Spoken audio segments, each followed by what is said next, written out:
Ready? All right, whenever you guys are ready. Hello, my name is Wyatt Lindquist, and I'm a co-founder of the Disc Company. This company is currently looking for a $23,000 investment for 12% equity in our company. So, the Disc Company started 3 years ago when me and my good friend Joey here began playing Ultimate Frisbee. Little did we know, however, we were actually jumping into one of the fastest growing sports in Ultimate, well, in the world actually. All throughout the United States, new clubs and teams have been popping up at the high school, college, pro, and semi-professional levels. And people have been joining Ultimate teams at astounding rates of almost 300% increase in players from 10 years ago. Not only that, but Ultimate Frisbee is gaining in competitiveness, and people are going to begin looking for how they can gain the competitive edge on their opponents. Just like any sport, people are going to begin spending massive amounts of money on this, and currently there's no one out there who offers Ultimate Frisbee training equipment. We believe we at the Disc Company are the first company that can offer the value of Ultimate Frisbee training equipment, and our first product that we believe we've came up with is the Practice. The Practice, I'll hand it over to Kyle to tell you about how it works. So the Practice is a weighted frisbee for Ultimate players that allows the players to throw the disc with a stable ring around the Practice that allows for a consistent throwing motion. So the weight on the Practice makes it so that the arms are conditioned for the players and their wrists are able to get conditioning too. So also to mention, the product is wind resistant because of the weight, which allows the product to fly in suboptimal conditions, such as if you're playing on a windy day with a normal disc, it's not going to fly as great in the wind as it's going to be, the flight will be altered. So on top of that, you guys might be wondering, why can't somebody simply just go to the gym and lift or bench in order to gain frisbee strength? And the answer to that question is simply within the Practice. So the biomechanics of your throw will be compromised if you just consistently lift weights without practicing with the frisbee. But maintaining the same throw and making sure that the throw is retained with the frisbee, it makes sure that you're able to throw while gaining strength and accuracy with your wrist. So with the Practice, we believe, and we also know at the Disc Company, that this is the most effective way in order to gain the competitive edge over players and start the foundation of muscle memory for the players too. I'm going to hand it over to Saruz and let us know what we have learned through our MVP testing. So over the few months, ever since our MVP pitch, we have dedicated a lot of time towards marketing. Some tactics were successful, some were unsuccessful. One example of that was Facebook advertisements, which we initially thought would have been successful because there's a massive Ultimate community on Facebook, but it actually wasn't. So we decided to forego that idea in favor of email marketing. I have sent over 500 emails to different Ultimate Frisbee coaches, teams, and clubs in the high school and college levels. In these emails, I had asked whether they were interested in their Practice, and also I had directed them to one of our direct channels, which is our website, to hopefully get some sales. Now, we received 20 out of 500 email responses, which is a 4% rate, which is great. Many people stated that they were interested in the Practice, but they wanted to try it out first. So what we did is we decided to select a few different contacts to receive demonstration practice, one of which was Nico Valley Ultimate, the best Ultimate Frisbee team in Illinois. Now the contact who we had spoken to that represented the team was Coach Java, the head coach of the team. He initially, with the emails, showed minimal interest in our product.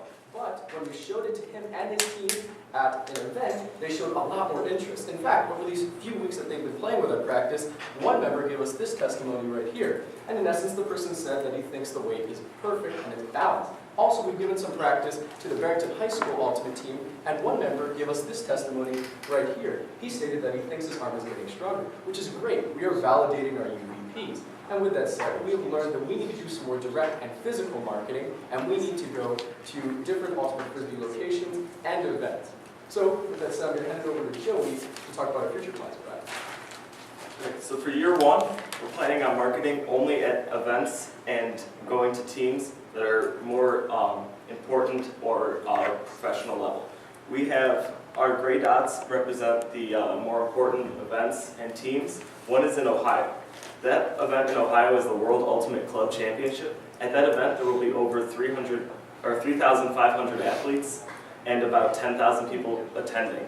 We also have a gray dot in Washington. While that's not in our normal Midwest area, I have a been in contact with a member on their team that says he's willing to wear our gear and play or practice before games in our gear. And in year 2, we're going to move just to the East Coast because it'll be more difficult for us to spread out all around the U.S. because of time commitments. But as you can see, we have a huge range across the East Coast. One specific state that we want to hit is North Carolina. They have a huge youth program that has led to many championships for their collegiate and club levels. And then year 3, we're moving to the West Coast and the rest of the U.S. This is to add to our marketing and keep us growing. California also has a really big ultimate scene, but not quite as large as North Carolina. Years 4 and 5 are not, we don't have pictures of, but we're going to try and move outside of the U.S. and get more marketing that way. We'll have testimonies from people who have used our discs, so it'll be easy to market without having to specifically go to places. And I'll hand it over to Logan with our financials. Alright, I'm Logan, and the price for the product was $25. Originally it was $40, but when we were sending out emails, we were receiving very little emails, and the emails we were receiving said that our price was way too high. So since then we lowered it to $25, and since then we've seen a much higher increase in response rate of emails. Our cost of goods is $8.02. We talked to a manufacturer called Eccentric Mold, said that they would build our Frisbee for $8.02, which is made out of polyethylene, and this makes our gross profit margin 67.9%. Basically, no.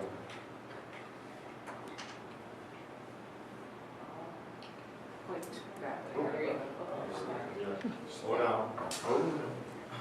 Where do you want to go? Year 1. Here? There you go. So based off the marketing tactics that Joey listed earlier, we plan on selling 1,230 units, and this makes our first year revenue estimate almost $31,000. For year 5, we plan on selling almost 81,000 units, and this makes our first year revenue estimate just over $2 million.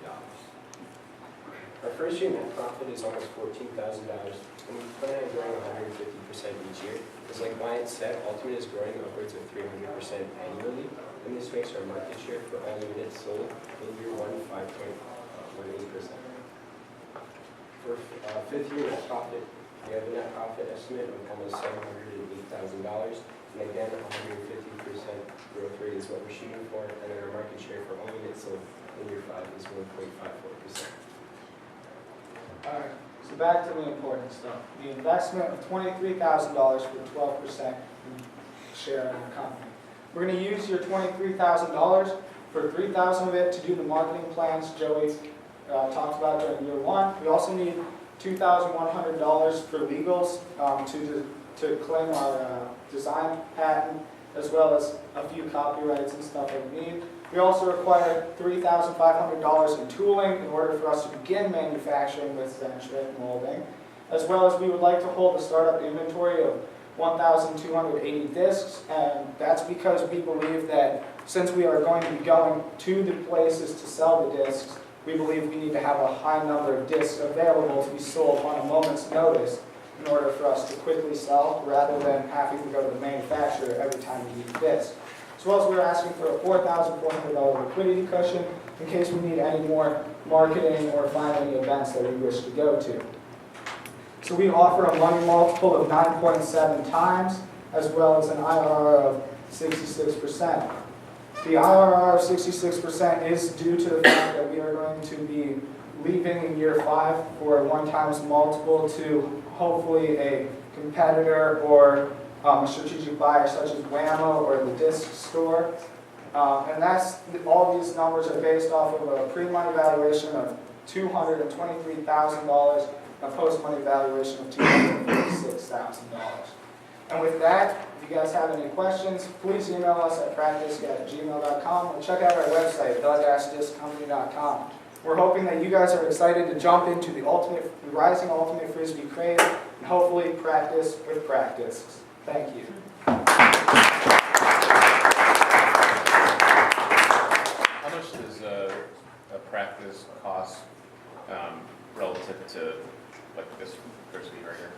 One of those frisbees would cost about $12 or so, but with the added weight is then 25. Are there regulations as to what kind of frisbee can be used in these tournaments? During tournaments, normally ultimate players will use the standard 175-gram disc, which So that is, they're required to use a certain. yes. But ours is more for training before Right. tournaments as That's well what I as. wanted to ask is, would it be possible that they're training with something that's heavier and that's going to throw them off in their, I mean, obviously you're arm strengthening with the added weight, but is that going to throw them off in terms of their? Absolutely, like, so it's integrated into the actual throw. So think of it like, if you just have a high school football quarterback versus like a professional football quarterback, the big difference in that is strength. And if one's throwing a football, just to fix that, that's gonna be effective too, on top of like working out of it. And also, You said that that people would wear your gear, what are you talking about? Like a shirt with like a So logo. what are your products going to be? Yeah, A logo shirt.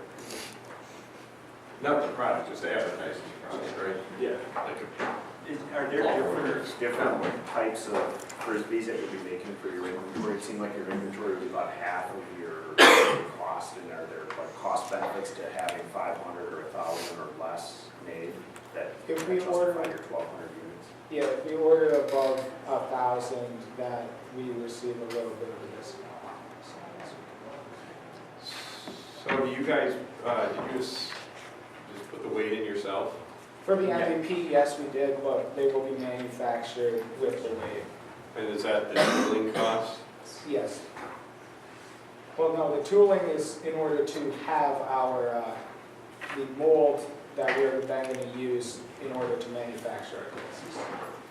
Because it's plastic injection. Could you just not sell them like that? Yeah, just by the. Just buy the, or is that just not? We could, but it is not going to be as cheap for us. It's going to cost a lot more doing it that way. On a per unit basis, but you're not gonna have 1,000 unless you've got 1,000 pre-orders ready. Yes, we could potentially. Well, how difficult is it to like assemble one of those that can make one particular unit? We could make about 100 a day. We did 27 in 3 to 4 hours one night, so. Wow. That might be a way to think about bootstrapping it. Not that would be done forever, but the 1,000 that you do, you kind of build an inventory of handmade ones until you start generating revenue that allows you to tool for it. At least for your first season until it starts spreading. If you were to do that, what type of capital change would there, like, let's go back to the $29,000 that you're asking for, $23,000. So what goes away? Potentially the tooling as well as a lot of the startup inventory costs. Oh, because the startup inventory includes someone manufacturing it for you? Yes, So would that be cut in half, perhaps? potentially. You guys were willing to make the first season's worth yourselves?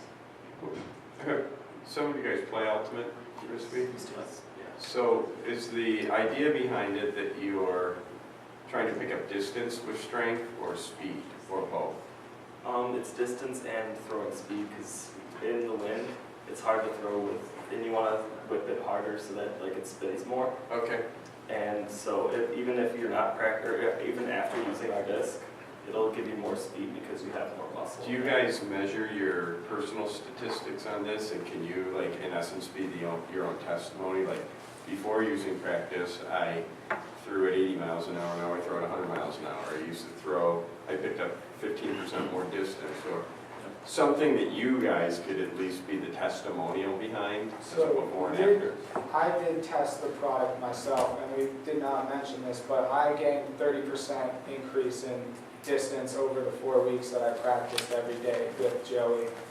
We didn't track Joey's, but I gained 30%, and Nequa Valley wanted to track it, but they haven't had the time in order to do that. I think that evidence and some of that data could be pretty powerful. it's a golfer saying, I picked up extra 15 yards, like, I'll pay you whatever I can to do that. Yeah. What do they do now to strengthen that type of, Typically weightlifting.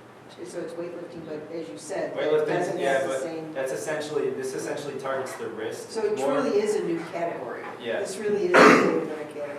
We mostly do weightlifting and then they just practice for long periods of time. It took me about a year and a half to get an actual, like, decent amount of distance on my throws. Through weightlifting. But you could increase the time. But this, with that. yeah, this targets the wrist too. If you can get 30% in 4 weeks, that's, you know, for a team that's competitive, that's pretty impressive. So I just want to stay on this slide for a minute. We're going to invest $23,000. We'll get approximately 10 times our money back. So that implies that we'll get a check back for about, let's just call it $200,000, right? 10 times 23, 9.7 times 23. And you mentioned that you're going to sell the company in 5 years for a multiple of revenue, and it was a multiple of 1. Your revenue in year 5 was $2 million, I think? Yeah, 2.2 million.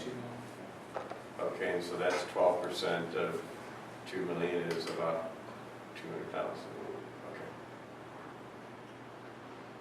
So just to circle back to what Michael was suggesting, if you're willing to put in your sweat equity to make your first season supply yourselves, this investment could, from 23,000, could go down to 14.5-ish.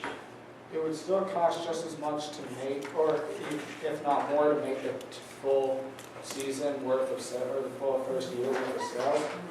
But it would potentially not be as much upfront, and then we could do it with the money that we've already made, yes. See, and if you were to take that money, just let's pretend like it's cut in half, and you only had to give 6% equity, and if you chase that out in 5 years, based on all the other assumptions, you know, it's $100,000 less, more in your pocket than in our pocket for the sweat of having to, you know, do these yourself for the first year. So raising equity is really expensive, and the lower you can keep that number, the better. How committed are you guys to seeing this through? So I, myself, and Joey are extremely committed. We have been working on this day in and day out. Cyrus has been emailing many people, over 500 emails within this last month.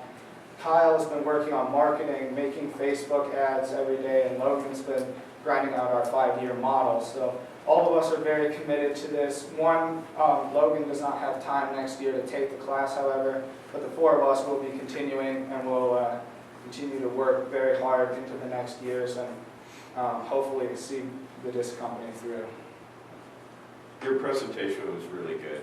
You know, I love the way you started it with what you're asking for and then built the case for it. It's also a business that is, I call them scratch your own itch businesses. This is a business that you guys like Ultimate, and you kind of develop the product for your own need. And so you're uniquely qualified to talk to the benefits of it and to sell it. And you kind of, when you live in the customer's shoes, it's super helpful. So like the business from that perspective.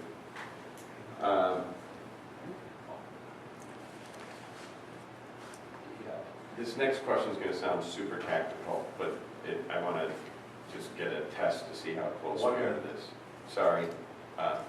You mentioned that you changed the price from $40 to $25, and you said the evidence you had on that was our response rate on our emails went down, or improved. So you also mentioned earlier you had 500 emails that were sent out and you had 20 responses, which is 4%. How many of those were at the 4 of the 500 emails that you sent? How many were at the $40 market and at the $25 market? And what was the difference in the conversion rate? Initially, we got 7 emails like a month after our MVP pitch.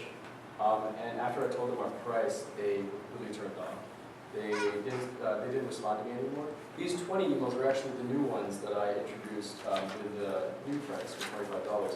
All of these ones expressed interest with the $25 markdown. Okay. So the first one, you didn't promote the price, but then when they responded, you told them the price, and then they went quiet. And the second time, you did promote the price, and you got it right at the beginning, right? And you got 4% response from there. Okay, great. So, one more time, in terms of the sweat equity. If you were to get funded, but under the assumption you'd be making the first batch yourselves, and let's say that batch would be 250 frisbees, would you be up for doing that? Yes. See if it works. I'm not gonna throw it over. Come on, I don't have Come on, I'm just waiting. Seriously. I'll duck. Yes. You need one, I think Fred. we need to practice He needs one. It's always the Oh my second God. guy. All right. It's always the second guy. All right, guys, thank you. Thank you very much, guys.